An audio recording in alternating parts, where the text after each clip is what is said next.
اعوذ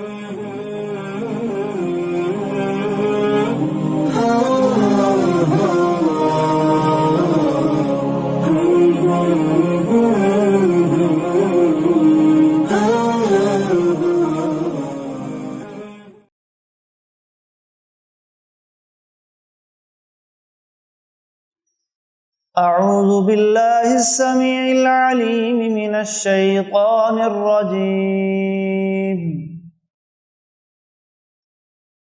من ہمزہ ونفخہ ونفثہ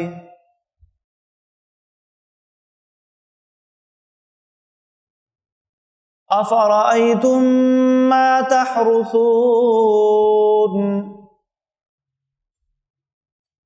أأنتم تزرعونه أم نحن الزارعون لو نشاء لجعلناه حطاما فظلتم تفكهون إنا لمغرمون بل نحن محرومون أفرأيتم الماء الذي تشربون أأنتم أنزلتموه من المزن أم نحن المنزلون ولو نشاء جعلناه أجاجا فلولا تشكرون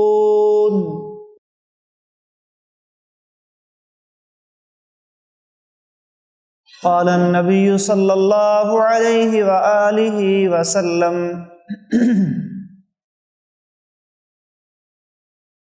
سبع یجری للعبد اجرهن من بعد موته وهو في قبره من علم علما او کرا نہرا او حفر بئرا او غرس نخلا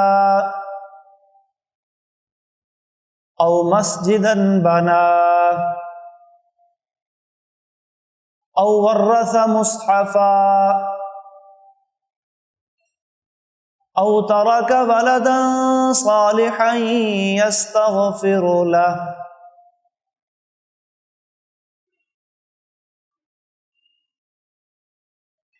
اللہ سبحانہ وتعالی قرآن مجید میں ارشاد فرماتے ہیں افرأیتم ما تحرثون، کیا تم نے دیکھا جو تم کھیتی باڑی کرتے ہو، زمین میں ہل چلاتے ہو، بیج ڈالتے ہو، پانی لگاتے ہو، اَأَنْتُمْ تَزْرَعُونَهُ أَمْ نَحْنُ الزَّارِعُونَ، کیا اس بیج کو تم اگاتے ہو، اس کھیتی کو تم اگاتے ہو، یا پھر ہم اگانے والے ہیں؟ یہ کام تمہارا ہے یا ہمارا ہے؟ یقیناً اس کا جواب یہی ہے کہ ہمارا کام محنت کرنا ہے، ہل چلانا ہے، بیج ڈالنا ہے، اور اگانا میرے اللہ کا کام ہے۔ بیج میں کیونکہ پودوں میں بھی زندگی ہوتی ہے، وہ بھی نشو و نما پاتے ہیں، بیج میں حرکت پیدا کر کے اس کو پھاڑنا، اس کو اگانا، اس کو بڑا کرنا اور اس پہ پھر پھل لگانا، یہ سارے کام اللہ رب العالمین کے ہیں۔ اللہ فرماتے ہیں لو نشاء لجعلناہ حطاما، اگر ہم چاہیں تو اس کھیتی کو جس میں تم نے ہل چلایا، بیج ڈالا، محنت کی، کھادیں ڈالیں، پانی لگایا، اسے ریزہ ریزہ کر دیں، تباہ و برباد کر دیں، یا تو وہ اگے ہی نہ، یا اگے لیکن بڑی نہ ہو سکے، یا اگ بھی جائے، بڑی بھی ہو جائے، لیکن پھل نہ لگے، کیونکہ مقصد تو یہ ہے نا کہ اس پہ پھل لائے۔ اگر ہم، اللہ فرماتے ہیں اگر ہم چاہیں تو ہم ایسا کرنے پر بھی قدرت رکھتے ہیں، اور اگر ایسا ہو جائے گا تو پھر تم کیا کرو گے، کیا کہو گے؟ انا لمغرمون، بھئی ہم تو تاوان تلے آ گئے، ہمیں تو سارا خرچہ اس فصل کا یہ چٹی پڑ گئی، 1 روپیہ بھی منافع نہیں ہوا، ہم تو قرض کے بوجھ تلے دب گئے، بل نحن محرومون، بلکہ ہم تو بالکل ہی محروم ہو گئے۔ پھر اس طرح کی باتیں کرنے لگو گے۔ آگے اللہ فرماتے ہیں افرأیتم الماء الذی تشربون، کیا تم نے دیکھا یہ جو پانی تم پیتے ہو، خود بھی پیتے ہو، جانوروں کو بھی پلاتے ہو، کھیتوں کو بھی لگاتے ہو، اانتم انزلتموہ من المزن، کیا اس پانی کو تم نے بادل سے اتارا ہے، ام نحن المنزلون، یا پھر ہم اتارنے والے ہیں، یہ کام کس کا ہے؟ یقیناً اس کا جواب یہ ہے کہ بادل سے پانی اللہ رب العالمین ہی اتارتے ہیں، جیسا کہ ایک دوسرے مقام پر اللہ فرماتے ہیں وَأَنزَلْنَا مِنَ السَّمَاءِ مَاءً طَهُورًا، اور ہم نے آسمان سے پاک کرنے والا پانی اتارا، طاہر صاف ستھرا پانی ہم نے آسمان سے اتارا۔ پانی کے 2 بڑے ذرائع ہیں، یا تو آسمان سے اترتا ہے یا زمین سے نکلتا ہے۔ آسمان سے جو اترتا ہے وہ بھی اللہ کے حکم سے اترتا ہے، اللہ ہی اتارتا ہے۔ شبنم گرتی ہے، فوار پڑتی ہے، بارش ہوتی ہے، برف باری ہوتی ہے، جتنے بھی پانی کی شکلیں آسمان سے آنے کی ہیں، کون اتارتا ہے؟ اللہ رب العالمین۔ دوسری صورت یہ ہے کہ زمین سے پانی نکلے، زمین سے پانی بھی کون نکالتا ہے؟ اللہ تبارک و تعالیٰ ہی نکالتے ہیں۔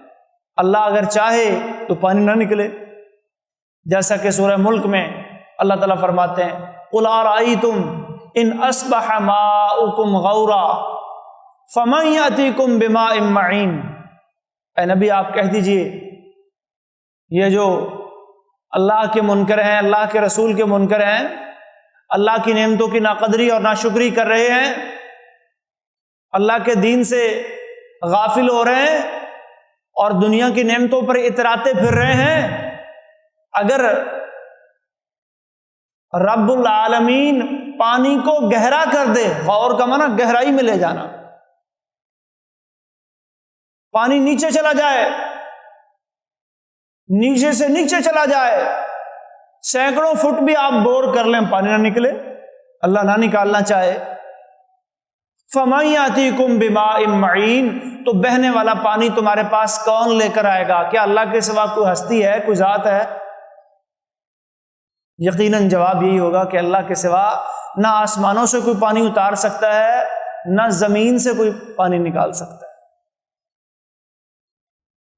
تو یہی استفہامی انداز اللہ نے یہاں بھی اپنایا کہ افرأیتم الماء الذی تشربون، یہ پانی جو پی رہے ہو کیا تم نے بادل سے اتارا ہے، ام نحن المنزلون، یا ہم اتارنے والے، ہم چاہیں تو بادل برسے ہی نہ، پانی اترے ہی نہ، یا پانی تو برس پڑے، پانی تو آ جائے، لو نشاء جعلناہ اجاجا، ہم اسے اتنا نمکین بنا دیں، اتنا نمکین بنا دیں کہ وہ کڑوا ہو جائے، پینے کے قابل ہی نہ رہے۔ جیسے سمندروں کا کھارا پانی، نمکین پانی ہوتا ہے، نہیں پیا جاتا، بندے کا دل نہیں کرتا، وہ گلے کو پڑتا ہے، زبان کو کاٹتا ہے۔ بعض پانی میٹھے بھی ہوتے ہیں، اللہ فرماتے ہیں وَلَوْ نَشَاءُ جَعَلْنَاهُ أُجَاجًا، ہم چاہیں تو اس پانی کو کڑوا سخت نمکین بنا دیں۔ فَلَوْلَا تَشْكُرُونَ، یہ سب کچھ ہوتا ہوا تم اپنی آنکھوں سے دیکھ بھی رہے ہو، اور اللہ کی نعمتوں کو کہ بیج تم ڈالتے ہو، فصلیں وہ اگاتا ہے، درخت تم لگاتے ہو، پھل وہ لگاتا ہے، اس کا اتارا ہوا آسمان سے پانی، اس کا نکالا ہوا زمین سے پانی صبح و شام تم پیتے، اور اس کی طرح طرح کی نعمتوں کو استعمال کرتے ہو، فلولا تشکرون، شکر کیوں نہیں کرتے؟ اللہ کی نعمتوں کی قدر کیوں نہیں کرتے؟ رسول اللہ صلی اللہ علیہ وسلم ایک حدیث میں ارشاد فرماتے ہیں کہ اللہ بندوں کے اوپر نعمتیں کرتے ہیں، انعامات کرتے چلے جاتے ہیں، لیکن جب بندے ان انعامات کی قدر نہیں کرتے نا تو پھر اللہ اپنی نعمتیں واپس بھی لے لیتے ہیں۔ تو اللہ اس دنیا میں انسانوں پہ بے شمار نعمتیں کرتے ہیں، زندگی کی نعمت، صحت و تندرستی کی نعمت، جوانی کی نعمت، خوشحالی کی نعمت، کھانے اور پینے کی طرح طرح کی نعمتیں۔ اور جب انسان اللہ کا شکر نہیں کریں گے، اللہ کی نعمتوں کی قدر نہیں کریں گے، تو اللہ اس بات پہ بھی قادر ہیں کہ اپنی یہ نعمتیں واپس لے لیں۔ زبان سے بھی شکر کرنا ہے، دل سے بھی شکر کا احساس رکھنا ہے، اور عمل بھی شکر والے کرنے ہیں۔ جیسے اللہ قرآن میں فرماتے ہیں اعملوا آل داود شکرا، اے آل داود، اللہ نے تمہارے خاندان میں نبوت بھی رکھی، رسالت بھی رکھی، داود بھی نبی، داود علیہ السلام کے بیٹے سلیمان بھی نبی، اور دو عظیم جلیل القدر پیغمبر نبی اور رسول بنائے اللہ نے، اور دونوں کو اللہ نے بادشاہت، خلافت، ملک بھی عطا کیا۔ کتنی نعمتیں اللہ تعالیٰ نے دی، اور دونوں کو اللہ نے مختلف قسم کے معجزات بھی دیے۔ اعملوا، اب ان نعمتوں کا حق تو یہ ہے کہ تم اللہ کا شکر ادا کرو اور پھر عمل کرو، وہ والے عمل جو اللہ چاہتے ہیں کہ تم کرو۔ تو ہم زبان سے کئی دفعہ کہتے ہیں شکر تو کرتے ہیں، الحمدللہ اللہ کا شکر ہے، زبان سے کہہ دیا، لیکن جب عمل کی باری آتی ہے کہ وہ کام کریں جو کام اللہ اور اس کے رسول نے کرنے کا حکم دیا ہے، اور ان کاموں سے رکیں اور بچیں جن کاموں سے اللہ اور اس کے رسول نے منع کیا ہے، تو پھر ہم اپنے دنیاوی مفادات کو، اپنی ذاتی ترجیحات کو مقدم کر لیتے ہیں، اللہ اور اس کے رسول کے احکامات کو فراموش کر دیتے ہیں، عملی اعتبار سے ہم شکر نہیں کرتے، جبکہ اللہ ہم سے تینوں قسم کا شکر مانگتے ہیں، زبان کا شکر بھی، دل کا شکریہ بھی، اور عمل کا شکریہ بھی۔ اور اسی مقام پر ایک تیسری بات بھی اللہ نے ارشاد فرمائی، ایک تو کھیتی کے بارے میں فرمایا، ایک پانی کے بارے میں فرمایا، اور تیسرا آگ کے بارے میں فرمایا، افرأیتم النار التی تورون، کیا تم نے دیکھا یہ آگ جسے تم جلاتے ہو، سلگاتے ہو، روشنیاں حاصل کرتے ہو، کھانے بناتے ہو، پکاتے ہو، گرمیاں حاصل کرتے ہو، سردیوں میں ٹھنڈ سے اپنے آپ کو بچاتے ہو، کئی فائدے بھی ہیں نا یہ آگ کے۔ یہ جو تم آگ جلاتے ہو، اَأَنتُمْ أَنشَأْتُمْ شَجَرَتَهَا أَمْ نَحْنُ الْمُنشِئُونَ، یہ آگ جن درختوں سے جلتی ہے، کیا ان درختوں کو تم نے بنایا یا ہم بنانے والے ہیں؟ یہ زمین سے جو معدنی ذخائر نکلے، گیس نکلی، آئل نکلا، پیٹرولیم نکلا، یہ گاڑیاں چلی، یہ گھروں کے چولہے آج کل گیس پہ چل رہے، کوئی لکڑیاں جلا رہا ہے، کوئی کچھ جلا رہا ہے، یہ ساری معدنیات، یہ لکڑیاں، یہ درخت کیا تم نے اگائے؟ ام نحن المنشئون، یا ہم یہ اگانے والے ہیں، ہم یہ معدنیات نکالنے والے ہیں؟ اللہ فرماتا ہے یہ کام بھی ہمارا ہی ہے۔ نحن جعلناها تذکرۃ ومتاعا للمقوین، آگے اللہ آگ کے دو بڑے فائدے بیان فرما رہے ہیں۔ ہم نے اس آگ کو کیا بنایا ہے؟ ایک تو نصیحت اور سبق والی چیز بنایا ہے کہ دنیا کی اس آگ کو دیکھ کر، اس آگ کی تپش اور اس کے جلانے کے عمل کو دیکھ کر لوگ اللہ کے عذاب سے ڈریں، جہنم کی آگ سے ڈریں، اور اپنے آپ کو اس آگ سے بچانے کی کوشش کریں، جس طرح دنیا میں اپنے آپ کو دنیا کی آگ سے بچاتے ہیں کہیں ہمارے جسم کو نہ لگ جائے، کپڑوں کو نہ لگ جائے، گھر نہ جل جائے، گاڑی میں آگ نہ لگ جائے، بڑی احتیاطیں کرتے ہیں، دیا سلائی اور ماچ سے بچوں سے دور رکھتے ہیں۔ بڑے بڑے فیکٹریوں اور کارخانوں میں، دکانوں میں وہ گیس سلنڈر پیٹرول پمپوں پہ رکھے ہوتے ہیں، جی گیس سلنڈر رکھے ہیں کہ اچانک آگ لگ جائے تو اس کو بجھانا کیسے ہے۔ یہ ساری احتیاطیں کرتے ہیں نا جی، کس لیے؟ دنیا کی آگ سے اپنے آپ کو بچانے کے لیے۔ اللہ فرماتے ہیں نحن جعلناہا تذکرہ، یہ دنیا کی آگ تو تمہارے لیے ایک نصیحت ہے۔ رسول اللہ صلی اللہ علیہ وسلم نے فرمایا نارکم ہذہ التی توقدونہا، یہ تمہاری دنیا کی آگ جس کو تم اپنے گھروں میں جلاتے ہو اور اس پہ کھانے وغیرہ پکاتے ہو، روشنی حاصل کرتے ہو، جہنم کی آگ دنیا کی اس آگ سے 70 گنا زیادہ تیز ہے۔ جہنم کی آگ 70 گنا زیادہ۔ صحابہ نے عرض کی اللہ کے رسول، جلانے کے لیے تو یہ دنیا کی آگ ہی کافی تھی، انسانی جسم کو جلانے کے لیے، عذاب دینے کے لیے دنیا کی آگ کی تپش ہی بہت تھی، تو اللہ نے تو پھر جہنم کی آگ میں 70 گنا زیادہ طاقت رکھی ہے۔ اس لیے اللہ تبارک و تعالیٰ نے اس کو کیا کیا ہے؟ نحن جعلناہا تذکرہ، ہم نے اس آگ کو تمہارے لیے نصیحت بنایا۔ اور دوسرا فائدہ اللہ نے آگ کا یہ بیان فرمایا وَمَتَاعًا لِّلْمُقْوِينَ، اور مسافروں کے لیے اس میں فائدہ ہے۔ وہ آگ جلاتے ہیں، کھانا بنا لیتے ہیں، روشنی حاصل کر لیتے ہیں، اپنے آپ کو حشرات الارض کیڑوں مکوڑوں سے بچا لیتے ہیں، سردی ہے تو اس میں آگ جلا کر تپش حاصل کر لیتے ہیں۔ فَسَبِّحْ بِاسْمِ رَبِّكَ الْعَظِيمِ، تو اللہ کی یہ 3 عظیم نعمتیں، یہ کھیتیوں کا اگنا، اناج کا پیدا ہونا، فصلوں کا لہلہانا اور طرح طرح کے پھل، یہ اللہ نے جو تمہارے لیے بنائے، یہ کام اللہ کا ہے، تم نہیں کر سکتے۔ ساری دنیا بھی مل جائے تو ایک بیج کے دانے کو بھی نہیں اگا سکتے۔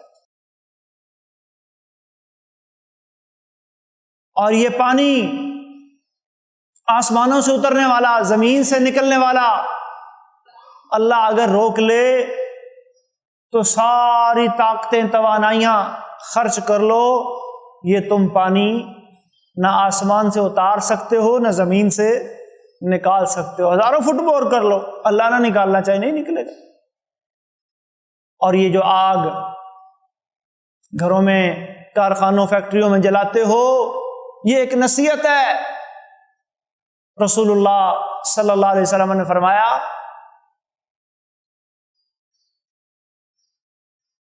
کہ یہ جو گرمی کی شدت ہے، شدت الحر من فیح جہنم، یہ جہنم کا جوش ہے۔ آگ نے، جہنم نے، اشتکت النار الی ربہا، اپنے رب کو شکایت کی، اکل بعضی بعضھا، کہ میرا بعض حصہ بعض کو کھا گیا، میری گرمی اندر ہی اندر رہتی ہے، آگ کو کھائے جا رہی ہے۔ فآذن لہا بنفثین، تو اللہ تبارک و تعالیٰ نے آگ کو، جہنم کو 2 سانس لینے کی اجازت دی، نفس فی الشتاء و نفس فی الصیف، ایک سانس وہ سردیوں میں لیتی ہے اور ایک سانس گرمیوں میں لیتی ہے۔ تو یہ جو سردی کی شدت تم محسوس کرتے ہو، یہ بھی جہنم کا سانس ہے، اور یہ جو گرمی کی شدت تم پاتے ہو، یہ بھی جہنم کا سانس ہے۔ جیسے آج کل گرمی اپنے پورے عروج پہ ہے، جوبن پہ ہے، بارشوں کے سلسلے نہیں ہو رہے، لوگ گرمی سے بدحال ہیں، پریشان ہیں، اللہ سے دعائیں بھی کر رہے ہیں۔ تو یہ بھی اللہ کی ایک نصیحت ہے انسانوں کے لیے، ہمیں اس سے نصیحت حاصل کرنی ہے۔ یہ موسم اللہ کے بنائے ہوئے ہیں، یقلب اللہ اللیل والنہار، یہ دن اور رات کو کون بدلتا ہے؟ اللہ بدلتا ہے۔ سردی گرمی کون لاتا ہے؟ اللہ لاتا ہے۔ یہ میرے اللہ کے اختیار میں ہے، میں اور آپ یا دنیا کا کوئی انسان کچھ نہیں کر سکتے۔ زیادہ سے زیادہ ہم احتیاط کر سکتے ہیں کہ گرمی میں باہر نہیں نکلیں گے، اپنے آپ کو لو سے بچا لیں گے، سردی میں کپڑے لپیٹ لیں گے، لیکن ہم جہنم کی اس سانس کی نہ سردی کو روک سکتے ہیں، نہ جہنم کی اس سانس کی گرمی کو روک سکتے ہیں۔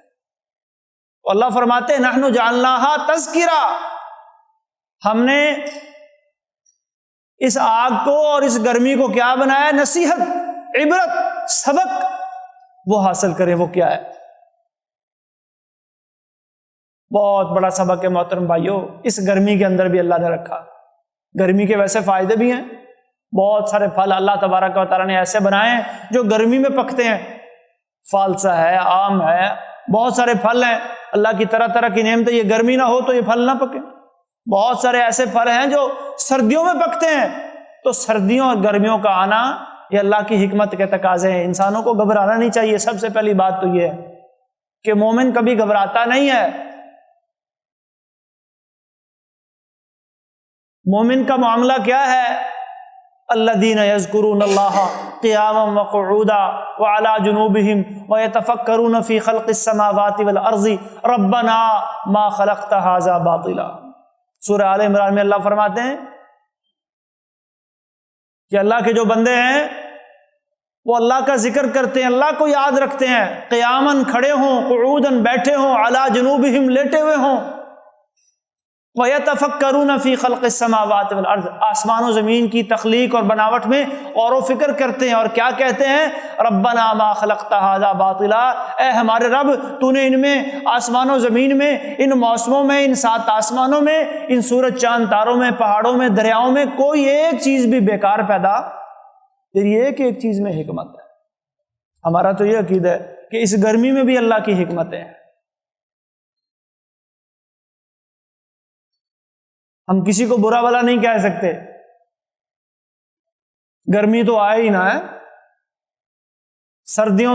کئی سردیوں سے چلتے ہیں، کئی گرمیوں سے چلتے ہیں، گھبراتے ہیں۔ محترم بھائیو، یہ گرمیاں سردیاں اللہ کی بنائی ہوئی ہیں۔ مومن گھبراتا نہیں ہے، مومن ہر حال میں اپنے آپ کو اللہ کے احکامات کا پابند بنا کے رکھنے کی کوشش کرتا ہے، چاہے سردی ہو، چاہے گرمی ہو، چاہے درمیانہ موسم ہو، سب میں اللہ کی حکمت ہے۔ مومن کا کام کیا ہے؟ ہر حال میں، ہر کیفیت میں، ہر جگہ میں، ہر مقام پر اللہ کے سامنے اپنے سر کو جھکائے رکھے، اللہ کی عبادت کا اپنے آپ کو پابند بنائے رکھے۔ تو بہت بڑا سبق اللہ تبارک و تعالیٰ نے اس گرمی میں اور جو اس جہنم کی شدت کی وجہ سے آتی ہے کیا رکھا ہے؟ کہ جہنم کی گرمی کو یاد رکھیں، جہنم کی تپش کو یاد رکھیں، جہنم کے جلانے کو یاد رکھیں، اور اپنے آپ کو اس سے بچانے کی کوشش کریں۔ قیامت کے دن کی اس سختی کو یاد رکھیں جس کے بارے میں رسول اللہ صلی اللہ علیہ وسلم نے فرمایا تکون الشمس کمقدار میل، یہ جو سورج آج اربوں خربوں سال ہم سے دور ہے، اور جب گرمی برساتا ہے تو برداشت نہیں ہوتی، تو قیامت کے دن یہ کہاں ہوگا؟ صرف 1 میل کے فاصلے پر۔ اور وہ دن کتنا طویل ہے؟ 50,000 سنہ، 50,000 سال، اور لوگ پسینے سے شرابور ہیں۔ یعرق الناس، یقوم الناس لرب العالمین، اور سب کھڑے ہیں، کسی کو بیٹھنے کی اجازت نہیں ہے، کوئی سایہ نہیں ہے، کوئی درخت نہیں ہے، کوئی بلڈنگ نہیں ہے۔ گرمی کے موسم میں ہم کہیں جا رہے ہو نا پیدل، تو کوشش کرتے ہیں کسی دیوار کا سایہ لے لیں، راستے میں کوئی درخت آ جائے، کوئی سایہ دار جگہ آ جائے تو تھوڑی دیر کے لیے چلو بھئی یہاں سانس لے لیں، سستا لیں، تھوڑی گرمی کی شدت کو کم کر لیں، سر پہ کوئی صافہ پٹکا باندھ لیں، کوئی چھتری لے لیں، کوئی پانی کے 4 چھینٹے مار لیں، کوئی پانی وانی نہیں ہوگا وہاں، کوئی کپڑا باندھنے کی، سر پہ باندھنا تو دور کی بات ہے، جسم پر کوئی لباس نہیں ہوگا، سب لوگ اجرد بے لباس، کسی کے پاس لباس نہیں ہوگا، پاؤں میں جوتا تک نہیں ہوگا، پاؤں میں جوتا تک، نیچے سے بھی گرمی جلا رہی ہے، اوپر سے بھی گرمی جلا رہی ہے۔ اس گرمی سے، اس تپش سے اپنے آپ کو بچانے کی کوشش کریں، اور ایسے اعمال کریں کہ وہاں آپ کو راحت ملے۔ اللہ کے نبی نے مومنوں کے لیے وہاں بھی 4 خوشخبریاں سنائی ہیں۔ پہلی خوشخبری اہل ایمان کے لیے اور نیک کام کرنے والوں کے لیے، وہ کیا ہے؟ حدیث میں آتا ہے، رسول اللہ صلی اللہ علیہ وسلم نے فرمایا، میں اور میری امت کے ایمان والے جو افراد ہوں گے نا، علی تلم، وہ ایک اونچی جگہ پر ہوں گے، لوگوں کے پسینے بہ بہ کے زمین پر جو کیچڑ اور ادم مچا ہوگا نا جی، تو امت محمد صلی اللہ علیہ وسلم کے ایمان والے، اعمال صالحہ والے افراد، اللہ ان کو بچا لے گا۔ اور ایک حدیث میں آتا ہے کہ خفیف سی بارش، ہلکی سی بارش، جیسے وہ کہتے ہیں نا فوار، کتنا پیارا موسم ہو جاتا ہے، تو اللہ اہل ایمان کے لیے موسم ایسا بنا دے گا۔ اور تیسری نعمت اللہ اہل ایمان کو یہ عطا کرے گا کہ ان کے لیے یہ قیامت کا طویل ترین دن ایسے ہو جائے گا جیسے عصر سے لے کر مغرب تک کا وقت ہے۔ یہ بھی صحیح حدیث ہے رسول اللہ صلی اللہ علیہ وسلم کی۔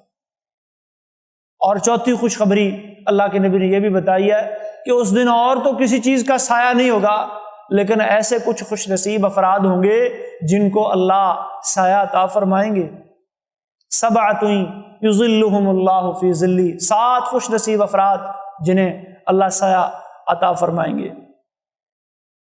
امام عادل، عدل کرنے والا امام، شاب نشأ فی عبادت اللہ، اپنی جوانی اللہ کی عبادت میں گزارنے والا نوجوان، اور رجل ذکر اللہ خالیہ ففاضت عینا، تنہائیوں میں اللہ کو یاد کر کے رونے والا صاحب ایمان، اور رجل دعته امرأۃ حسب و جمال، حسب والی، نسب والی خوبصورت عورت گناہ کی دعوت دے رہی ہے، فقال انی اخاف اللہ رب العالمین، اس کے باوجود اللہ سے ڈر کر گناہ کو چھوڑنے والا نوجوان، اور رجل قلبہ معلق بالمساجد، وہ انسان جس کا دل مسجدوں سے لگا ہوا ہے، اور رجل تصدق بیمینہ فاخفاها، وہ انسان جس نے اپنے دائیں ہاتھ سے صدقہ کیا اور اسے چھپا چھپا کے کیا، یہاں تک کہ بائیں ہاتھ کو بھی پتہ نہیں چلا کہ دائیں نے کیا صدقہ کیا ہے۔ تو ایسے خوش نصیب افراد یہ کن میں سے ہوں گے جی؟ امت محمد صلی اللہ علیہ وسلم سے۔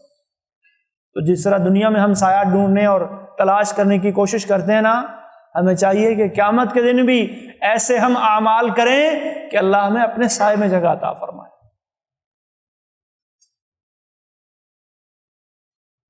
رسول اللہ صلی اللہ علیہ وسلم نے، ایک صحابی آئے حضرت سعد بن ابی وقاص رضی اللہ تعالی عنہ، گرمی کا ایک بہت بڑا سبق جو اسلام اور دین ہمیں دینا یہ چاہتا ہے کہ اس گرمی کی شدت کو محسوس کر کے ہمیں دوسروں کے دکھ درد اور تکلیف کا احساس ہو، ہم ان پر ترس کھائیں، ہم ان پر شفقت کریں، ہم انہیں اپنی آسانیوں اور آسودگیوں میں شریک کریں۔ حضرت سعد بن ابی وقاص رضی اللہ تعالیٰ عنہ، ان کی والدہ فوت ہو گئیں، والدہ سے بڑا پیار تھا ان کو، تو ان کی خواہش تھی کہ میں اپنی والدہ کے لیے کچھ کروں۔ دنیا میں تو میں ان کی فرما برداری کیا کرتا تھا، دنیا سے جانے کے بعد اب میں ان کے لیے کیا کر سکتا ہوں؟ اللہ کے نبی کے پاس چلے گئے۔ اللہ کے رسول بتائیں، ان امی توفیت، میری والدہ وفات پا گئی ہیں، تو میں اگر ان کی طرف سے کچھ کروں، کچھ صدقہ کروں، کوئی خیرات کروں، تو کیا ان کو کوئی اس کا اجر ملے گا، ثواب ملے گا؟ کیونکہ مسئلہ دین کا ہے، اس کا طریقہ بھی کیا ہے وہ بھی آپ نے بتانا ہے۔ یہ ایصال ثواب کے اپنی طرف سے شروع کیے گئے سلسلے، ان کا کوئی فائدہ نہیں۔ ہاں، وہ عمل پہنچے گا جس کا ثبوت اللہ اور اللہ کے رسول سے مل جائے، اس کا اجر ملے گا، اس کا ثواب ملے گا۔ تو یہی سوال حضرت سعد بن ابی وقاص رضی اللہ تعالیٰ عنہ نے کیا، فرمایا ہاں، اگر تو اپنی والدہ کی طرف سے کوئی صدقہ کرے تو پھر اس کا اجر ملے گا، اس کا ثواب تیری والدہ کو ملے گا۔ اگلا سوال کیا، جی کیا صدقہ کروں، جو افضل ترین صدقہ ہے وہ بتائیں، افضل ترین صدقے کی کوئی شکل جس کا میری والدہ کو زیادہ سے زیادہ ثواب ملے۔ فرمایا افضل الصدقۃ الماء، افضل صدقہ کرنا چاہتے ہو والدہ کی طرف سے، اور ایک حدیث کے الفاظ ہے علیک بالماء، تو پانی کا کوئی بندوبست کرو، پانی کا کوئی کنواں کھدوا دو، پانی کا صدقہ کرو اپنی والدہ کی طرف سے۔ محترم بھائیو، گرمی کی شدت کے اس موسم میں اپنے آپ کو قیامت کے دن کی سختیوں سے اور جہنم کی گرمیوں سے بچانے کے لیے ہمیں چاہیے کہ ہم زیادہ سے زیادہ پانی کا صدقہ کریں، اپنے لیے بھی، اپنے دنیا سے جانے والے عزیز و اقارب، والدین، بہن بھائیوں کے لیے بھی، ان کے نام پر بھی کر سکتے ہیں، جیسا کہ اس حدیث میں آ رہا ہے۔ اور اللہ کے رسول نے اسے افضل صدقہ کہا ہے، یہ صدقہ کی افضل ترین قسم ہے۔ بلکہ مسلم شریف میں تو ایک حدیث آتی ہے، قیامت کے دن اللہ تبارک و تعالیٰ بندے سے سوال جواب کر رہے ہوں گے، تو ان سوالوں میں سے ایک سوال یہ بھی ہوگا، اللہ یہ بات کرے گے بندے سے، یا ابن آدم استسقیتک فلم تسقینی، میں نے تجھ سے پانی مانگا تھا تو نے مجھے پانی نہیں دیا۔ بندہ کہے گا اے اللہ تو تو رب العالمین ہے، تو تو کھانے پینے سے مبرہ ہے، پاک ہے، تجھے تو نہ بھوک لگتی ہے نہ پیاس، تو میں کیسے اللہ تجھے پانی پلاتا؟ اللہ فرمائیں گے کہ میرا فلاں بندہ وہ پیاسا تھا، وہ تیرے پاس آیا تھا، اس نے سوال بھی کیا تھا، تجھ سے پانی مانگا تھا، تجھے اس کی ضرورت کا پتہ بھی چل گیا تھا کہ یہ پیاسا ہے، اس کو پانی کی ضرورت ہے، اس کے پانی کا کوئی مسئلہ ہے اس کا، اور تیری قدرت تھی، تیرے پاس طاقت تھی، وسائل تھے، لیکن تو نے اسے پانی نہ دیا۔ اگر تو اسے پلاتا تو ایسے ہی ہوتا جیسے تو نے مجھے پلا دیا۔ محترم بھائیو، گرمی کی شدت کے اس موسم میں دیکھیں، انسان تو انسان، اللہ کے نبی نے تو بخاری شریف کی ایک حدیث میں 2 واقعات آتے ہیں، جانوروں تک کو پانی پلانے کے لیے بخشش کے پروانے سنائے ہیں۔ کتے کا ایک واقعہ آتا ہے، ایک مرد کا اور ایک عورت کا، بڑا مشہور واقعہ ہے، آپ سنتے رہتے ہیں۔ بلکہ جب آپ نے یہ واقعہ سنایا تو صحابہ نے سوال کیا وَإِنَّ لَنَا لَفِي الْبَهَائِمِ أَجْرًا، اللہ کے رسول اگر ہم جانوروں کو کوئی پانی شانی پلائیں، دانہ دن کا ڈالیں، تو کیا اس میں بھی ہمیں ثواب ملے گا؟ فرمایا فی کل کبد رطبۃ اجر، ہر تر جگر، ہر زندہ روح والی جو چیز ہے اس کو اگر آپ کچھ کھلائیں پلائیں گے اللہ کے لیے تو اس میں بھی تمہیں کیا ملے گا؟ اجر ملے گا، ثواب ملے گا۔ نبی کریم صلی اللہ علیہ وسلم نے صدقہ جاریہ کی جو قسمیں بیان کی، 7 قسمیں ایک حدیث میں بیان کی۔ شروع میں جو میں نے حدیث آپ کے سامنے پڑھی، 7 کام ایسے ہیں یجری للعبد اجرہن من بعد موتہ، جن کا ثواب، جن کا اجر بندے کے لیے اس کی موت کے بعد بھی جاری رہتا ہے، وہو فی قبرہ، جبکہ وہ اپنی قبر میں ہوتا ہے، اور قبر میں جاتے ہی کیا ہوتا ہے؟ انقطع عنہ عملہ، اعمال کا سلسلہ منقطع ہو جاتا ہے۔ لیکن یہ 7 کام اللہ کے نبی نے، یہ صدقہ جاریہ کی مختلف شکلیں یہ اللہ کے نبی نے بتائی ہیں کہ جو بندہ دنیا میں ان کاموں کو کرتا رہا اس کا اجر وہ ختم نہیں ہوگا، اس کو اجر و ثواب ملتا رہے گا۔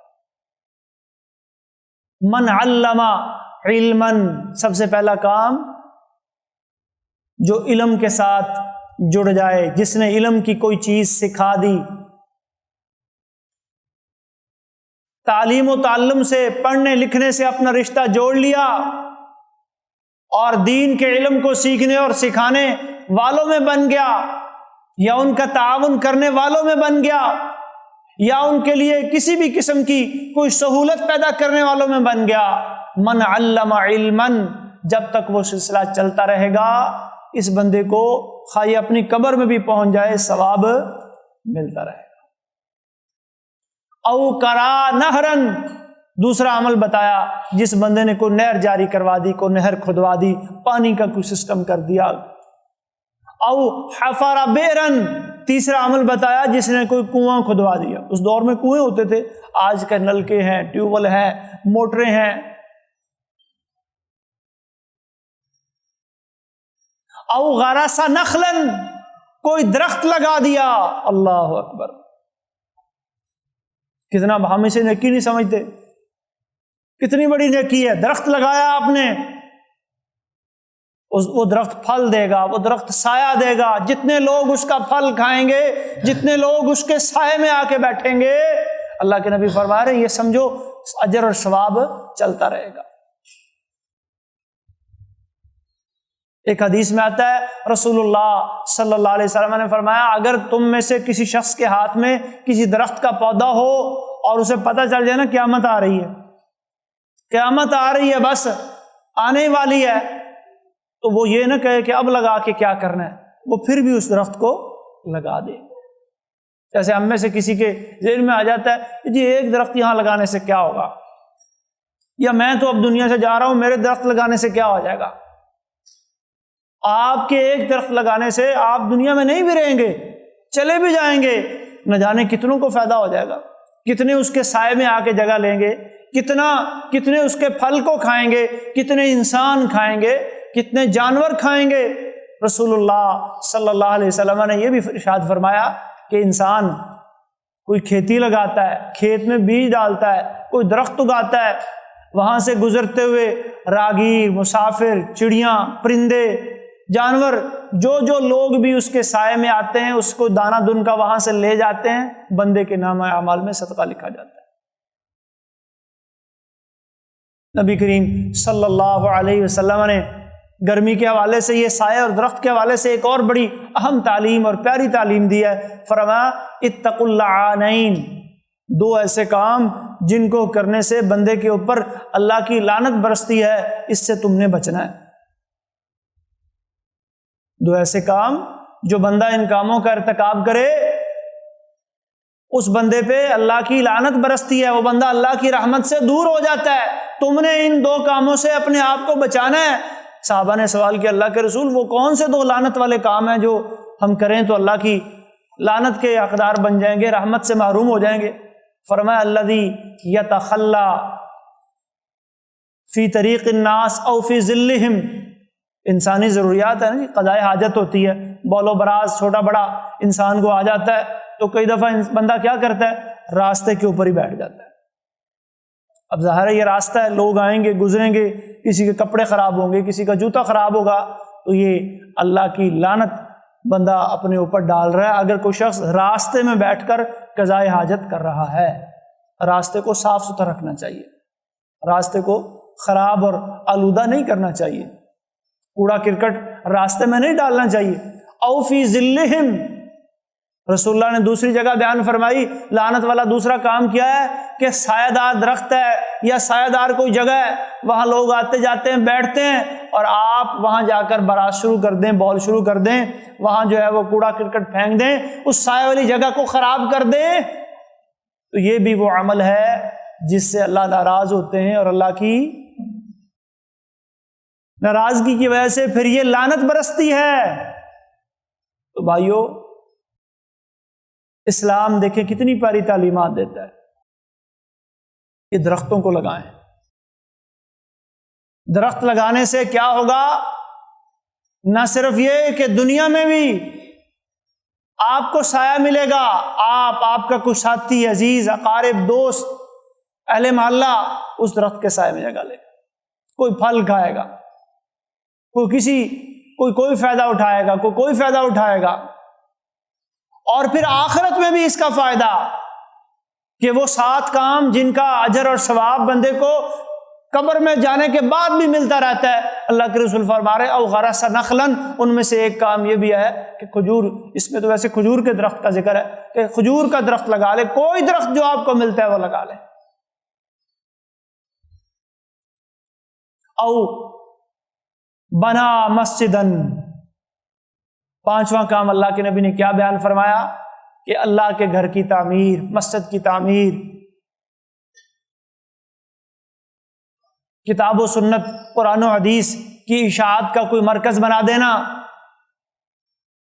ایسی کوئی جگہ وقف کر دینا یا اس کی تعمیر و ترقی میں اپنا حصہ ڈال دینا جہاں قال اللہ اور قال رسول کی صدائیں بلند ہوں، جہاں اللہ کی عبادت کی جاتی ہے، اللہ کا دین پڑھا اور پڑھایا جاتا ہے، تو یہ بھی صدقہ جاریہ کی ایک بہترین شکل نبی کریم صلی اللہ علیہ وسلم نے بیان فرمائی۔ چھٹی شکل کیا بیان فرمائی؟ او ورث مصحفا، مصحف کہتے ہیں یہ جو قرآن کریم، اہل علم نے اس سے یہ بھی مراد دیا کہ کوئی بھی دینی کتاب، بخاری شریف ہے، مسلم ہے، ابو داؤد ہے، ترمذی ہے، کوئی تفسیر ہے، کوئی قرآن کا نسخہ ہے، یہ آپ وراثت میں چھوڑ جائیں، یہ کسی پڑھنے والے طالب علم کو دے دیں کہ بھئی یہ آپ نے پڑھنا ہے، یہ بخاری آپ نے پڑھنی ہے، یہ ترمذی آپ نے پڑھنی ہے، یا کسی ادارے کو دے دیں۔ رسول اللہ صلی اللہ علیہ وسلم فرماتے ہیں کہ جب تک وہ قرآن کریم پڑھا جاتا رہے گا، جب تک وہ حدیث کی کتابیں بخاری، مسلم، ابو داؤد، ترمذی، وہ اللہ کا دین جب تک پڑھاتا رہے گا، یہ سلسلہ جاری رہے گا، قبر میں ثواب پہنچتا رہے گا۔ اور آخری 7ویں چیز اللہ کے نبی نے کیا بیان فرمائی؟ او ترک ولدا صالحا یستغفر له من بعد موتہ، کہ وہ بندہ جو نیک اولاد چھوڑ کے گیا ہے، اولاد کی نیکی کے اوپر تربیت کر کے گیا ہے، صرف ان کی دنیا ہی نہیں بنا کے گیا، ان کو آخرت کی سوچ اور فکر بھی دے کے گیا ہے، اور وہ اولاد اس انسان کے جانے کے بعد یستغفر لہ، اس کے لیے بخشش کی دعا کر رہی ہے، تو یہ بھی اجر کم نہیں ہوگا، یہاں بھی عمل منقطع نہیں ہوگا۔ تو یہ 7 کتنے اجر اور ثواب والے کام ہیں محترم بھائیوں، کہ جن کا اجر و ثواب موت کے بعد بھی منقطع نہیں ہوتا۔ تو ان میں سے 2-3 کام ایسے جن کا تعلق گرمیوں سے ہے، درخت لگانا، کنواں کھدوانا، نہر نکلوانا۔ تو گرمی کے حوالے سے رسول اللہ صلی اللہ علیہ وسلم کی ایک اور سنت بھی تھی کہ جب بارشیں نہ ہوتی تھیں، گرمی شدت پکڑ جاتی تھی، تو رسول اللہ صلی اللہ علیہ وسلم استسقاء کا اہتمام کیا کرتے تھے۔ صلاۃ الاستسقاء، بارش مانگنے کی ایک نماز، کتب حدیث میں حدیث موجود ہے، باب و صلاۃ الاستسقاء، بخاری، مسلم، ابو داؤد، ترمذی۔ نبی کریم صلی اللہ علیہ وسلم نے کئی مواقع پہ استسقاء کی نماز پڑھی ہے، بارش مانگنے کی ایک نماز ہوتی ہے، یہ 2 رکعت نماز ہے جو اللہ کے نبی نے پڑھی ہے۔ عبداللہ بن زید، انس بن مالک، ابن عباس، عائشہ، ابو ہریرہ اور دیگر صحابہ کرام ان احادیث کے راوی ہیں۔ اور رسول اللہ صلی اللہ علیہ وسلم کی یہ سنت ہے، آپ اس نماز کو پڑھا کرتے تھے، اس میں ایک مختصر سا خطبہ بھی دیتے تھے، اور پھر آپ دعا کرتے تھے اللہ سے بارش طلب کرنے کی، پانی مانگنے کی، کیونکہ پہلے بھی بتایا کہ پانی چاہے آسمان سے آئے چاہے زمین سے نکلے، کون دینے پہ قادر ہے؟ اللہ تعالیٰ۔ دینے پہ آئے تو دے دے، اور لینے پہ آئے تو لے لے۔ کڑوا بنا دے ہم کچھ نہیں کر سکتے، بارشیں روک دے ہم کچھ نہیں کر سکتے، زمینی پانی کو آج لوگ شور ڈالن جی وہ پانی گہرا جا رہا ہے جی، گہرا، پہلے 30-40 فٹ پہ بور آ جاتا تھا، اور اس کے اسباب کیا ہیں جی، اس کی وجوہات کیا ہیں جی، ڈھونڈو جی یہ کیا ہو رہا ہے، کیوں ایسے پانی نیچے سے خراب ہو رہے ہیں۔ ہم تو صرف دنیاوی اسباب دیکھتے ہیں نا جی، وہ جی گٹر آ گئے، سیوریج آ گئے، پانی گندا ہونا شروع ہو گیا۔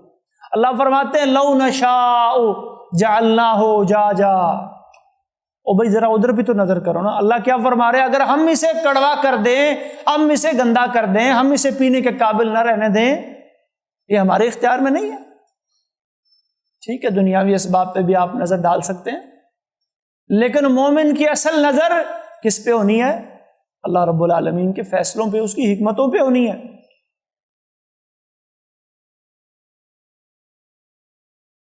تو ایک نماز نبی کریم صلی اللہ علیہ وسلم بارش کے طلب کرنے کے لیے پڑھا کرتے تھے، جس صلاۃ الاستسقاء کا، کسی کھلے میدان میں جا کے، اس کا کوئی مخصوص ٹائم تو نہیں ہوتا، کسی وقت بھی پڑھی جا سکتی ہے، بس مکروہ ٹائم نہ ہو۔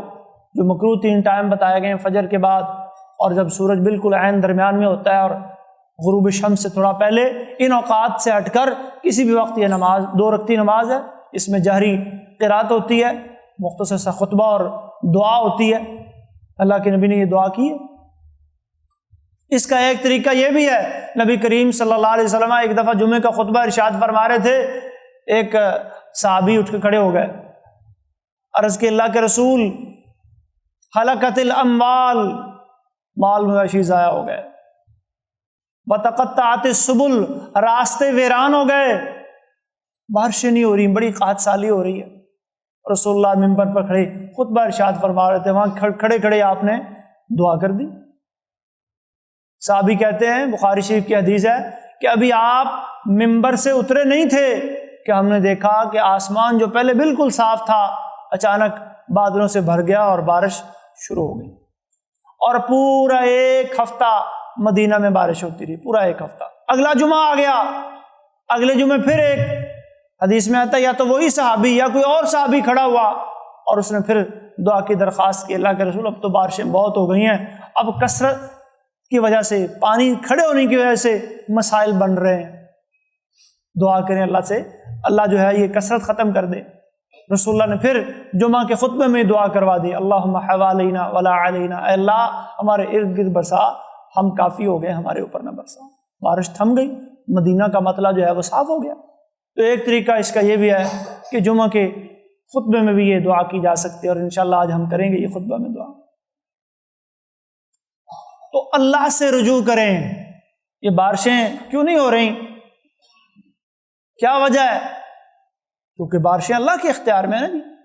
سنن ابن ماجہ اور مستدرک علی الصحیحین، حدیث کی 2 کتابیں، ان میں ایک حدیث آتی ہے، عبداللہ بن عمر رضی اللہ تعالیٰ عنہما اس حدیث کے راوی ہیں، کہتے ہیں رسول اللہ صلی اللہ علیہ وسلم نے ارشاد فرمایا، خمسن، 5 چیزیں ایسی ہیں، اعوذ باللہ ان تکون فیکم او تدرکوہن، میں اللہ کی پناہ چاہتا ہوں کہ وہ 5 چیزیں کہیں تمہارے اندر نہ آ جائیں۔ پناہ مانگی اللہ کی، لیکن یہ آئیں گی۔ ما ظہرت الفاحشۃ فی قوم قط حتی یعلنوا بها الا فشا فیہم الطاعون والاوجاع والامراض التي لم تكن مضت فی اسلافہم الذین مضوا۔ فرمایا جس قوم میں فحاشی، عریانی، بے حیائی، بدکاریاں، ہم جس پرستیاں، لواطت اور طرح طرح کے یہ بدکاری کے سلسلے یہ عام ہو جاتے ہیں، پھیل جاتے ہیں جس قوم کے اندر، تو پھر اس قوم پر، اس علاقے پر، ان لوگوں پر اللہ کی طرف سے آخرت میں تو انہیں عذابوں کا سامنا کرنا ہی ہوگا، دنیا میں بھی ان پر اللہ کی پکڑ آتی ہے۔ ان میں طرح طرح کی وبائی بیماریاں اور ایسی ایسی بیماریاں التی لم تکن مضت فی اسلافہم، جن کا پہلے انہیں سنا نہیں تھا کہ یہ بھی کوئی بیماری ہوتی ہے، ایسی ایسی بیماریاں جنم لے لیتی ہیں۔ وجہ فحاشی، عریانی، بے حیائی، بدکاریاں عام ہو گئی۔ وما نقص قوم المکیال والمیزان، اور جو قوم، بخس اور نقص دونوں لفظ بولے گئے، ماپ تول میں کمی شروع کر دیتی ہے، ملاوٹیں شروع کر دیتی ہے، دھوکے شروع کر دیتی ہے، فراڈ شروع کر دیتی ہے، عوام کا استحصال جو قوم شروع کر دیتی ہے، تھوڑے تھوڑے جو ہے وہ ماپ تول میں کمیاں کر کے لوگ سمجھتے پتہ نہیں ہم کتنا پیسہ بچا لیں گے، ہم کتنا اپنا فائدہ کر لیں گے۔ اخذوا بالشدہ بالسنین وشدت المعونہ وجور السلطان علیہم، اللہ کے نبی فرما رہے ان پر 3 طرح کی مصیبتیں آتی ہیں۔ قحط سالی آ جاتی، جوڑ اس لیے رہے ہوتے ہیں، بچا اس لیے رہے ہوتے ہیں کہ شاید اپنے آپ کو خوشحال کر سکیں گے، اچھا کھا سکیں گے، اچھا پہن سکیں گے، پیسہ زیادہ آ جائے گا، عیش کریں گے، لیکن ہوتا کیا ہے، بالسنین، الٹا قحط سالی آ جاتی۔ شدت المعونہ، زندگی کی ضروریات پوری کرنا مشکل ہو جاتا ہے، اخراجات کے ہاتھوں تنگ ہو جاتے ہیں یہ لوگ۔ وجہ کیا ہے؟ ماپ تول کی کمی، فراڈ، دھوکہ، 2 نمبریاں، جھوٹی قسمیں، اور تیسری سزا جن کا انہیں سامنا کرنا پڑتا ہے، جور السلطان علیہم، وقت کا بادشاہ اور حکمران ظالم مسلط ہو جاتا ہے۔ دوسری بات. تیسری بات اللہ کے نبی نے کیا بیان فرمائی؟ وَمَا مَنَعَ قَوْمٌ زَكَاةَ أَمْوَالِهِمْ، جو قوم زکوٰۃ روک لیتی ہے، جو لوگ زکوٰۃ نہیں دیتے. صدقہ اور خیرات تو ایک نفلی چیز ہے نا جی، زکوٰۃ فرض ہے. کئی لوگ نفلی صدقات میں دیگ بنا دو جی، یہ کر دو جی، وہ کر دو، بڑا زور دیتے ہیں، لیکن جب زکوٰۃ کی باری آتی ہے بھائی اپنے کاروبار کا، اپنے سونے کا، اپنی چاندی کا، اپنی آمدنی کا حساب کرو. جو ایک ضروری اور فرض اللہ کا فریضہ ہے جس کو ادا نہ کرنے کا آخرت میں شدید عذاب کی وعیدیں اللہ نے سنائی ہیں. یکنزون الذهب والفضة ولا ينفقونها في سبيل الله فبشرهم بعذاب أليم يوم يحمى عليها في نار جہنم فتكوى بها جباههم وجنوبهم وظهورهم. اللہ سورہ توبہ میں فرماتے ہیں یہ سونا چاندی، یہ آگ کی گرم پلیٹیں کر کر کے ان سے ان کے پہلوؤں کو، ان کی پیشانیوں کو داغا جائے گا. ھذا ما کنزتم لانفسکم، یہ خزانہ جو تم جمع کرتے تھے اپنے آپ کے لیے. فذوقوا ما کنتم تکنزون. وہ ایک بڑے سانپ اژدہا کی شکل اختیار کرے گا آپ کا یہ جمع شدہ خزانہ جو بندہ زکوٰۃ نہیں دے گا. قیامت کے دن یہ خزانہ آپ کا پیچھا کرے گا. یہ گائے، بیل، بکریاں، یہ بھینسیں اپنی کھریوں سے، اپنے سینگوں سے آپ کو روندیں گی، ٹکریں ماریں گی، جو بندہ اپنے جس مال کی زکوٰۃ ادا نہیں کرے گا. زکوٰۃ سب سے پہلے اللہ کا فریضہ عائد ہے. اگر آپ صاحب نصاب ہیں اور اللہ کا فریضہ آپ پر عائد ہوتا ہے تو اس کی ادائیگی میں بالکل تاخیر نہ کریں. نفلی صدقے بعد کا مرحلہ ہے. فرمایا جو قوم زکوٰۃ نہیں دیتی مال کی، منع القطر من السماء، نتیجہ کیا نکلتا ہے؟ اللہ دنیا میں کس طرح پکڑتا ہے؟ بارشیں رک جاتی ہیں، بارشیں رک جاتی. ولولا البہائم، فرمایا اگر یہ جانور نہ ہوتے لم یمطروا، ایک بھی بارش نہ برستی. یہ تو جانوروں کی وجہ سے اللہ برسا دیتے. چوتھی بات اللہ کے نبی نے بیان فرمائی، وَلَا نَقَضَ قَوْمٌ عَهْدَ اللَّهِ وَعَدَ رَسُولِهِ، جو قوم اللہ اور اس کے رسول کے ساتھ کیے ہوئے وعدوں کو توڑ دیتی ہے. اللہ کے ساتھ وعدے کیے، اللہ کے رسول سے وعدے کیے، ایمان کے، اطاعت کے، فرمانبرداری کے، وہ وعدے فراموش کر دیے، بھول گئے. سلط اللہ علیہم عدوا من سوا انفسہم، اللہ ان پر دشمنوں کو مسلط کر دیتا ہے. اللہ ایسے لوگوں پر پھر کن کو مسلط کرتا ہے؟ دشمنوں کو. فَيَأْخُذَ مَا فِي أَيْدِيهِمْ، پھر دشمن کیا کرتے ہیں؟ آپ کے وسائل، آپ کی معدنیات، آپ کے علاقے، ان پہ قبضہ کرتے ہیں، ان سے فوائد حاصل کرتے ہیں، لے جاتے ہیں اپنے ملکوں میں. اور پانچویں اور آخری بات اللہ کے نبی نے کیا بیان فرمائی کہ جس قوم کے حکمران کتاب اللہ اور سنت رسول کے مطابق فیصلے نہیں کرتے، جعل اللہ بأسہم بینہم، اللہ ان کو آپس میں لڑوا دیتا ہے. تفصیل کی ضرورت نہیں ہے، اب ہمارے ملک کے حالات جو جا رہے ہیں وہ سب آپ کے سامنے. محترم بھائیوں، ہمیں اجتماعی توبہ کی ضرورت ہے، استغفار کی ضرورت ہے، اپنے گریبانوں میں جھانکنے کی ضرورت ہے. جس فرد سے، جس خاندان سے، جس جماعت سے جو کوتاہیاں ہو رہی ہیں، اپنی کوتاہیوں پر نظر کرنے کی ضرورت ہے، اللہ کے سامنے گر گڑانے کی ضرورت ہے.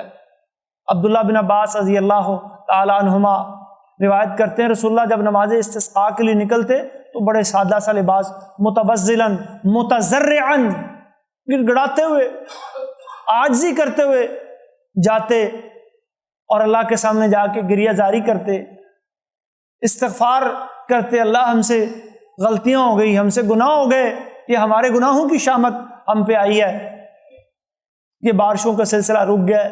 اللہ سے دعا مانگتے، اللہ بارشیں نازل فرما دے. اللہ تبارک و تعالی ہمارے حال پہ رحم فرمائے، ہمارے ملک کی حفاظت فرمائے، ہمارے حکمرانوں کو ہدایت دے. ہم سے جو غلطیاں کوتاہیاں ہو رہی ہیں اللہ تبارک و تعالی ہمیں ان کی اصلاح کی توفیق دے. ہمیں زبان سے، دل سے اور عمل سے اپنا شکر ادا کرنے کی توفیق عطا فرمائے. بارشوں کے رکنے کی ایک وجہ ناشکری بھی ہے بھائیو. اللہ فرماتے ہیں لَإِن شَكَرْتُمْ لَأَزِيدَنَّكُمْ، شکر کرو گے تو میں اور دوں گا، اور اگر شکر نہیں کرو گے ان عذابی، تو پھر میرا عذاب بڑا سخت ہے، میں روک لوں گا. اللہ تبارک و تعالیٰ سمجھنے اور عمل کرنے کی توفیق عطا فرمائے۔ وآخر دعوانا ان الحمد للہ رب العالمین۔ اقول قولی ھذا استغفر اللہ لی ولکم ولسائر المؤمنین استغفروہ انہ هو الغفور الرحیم۔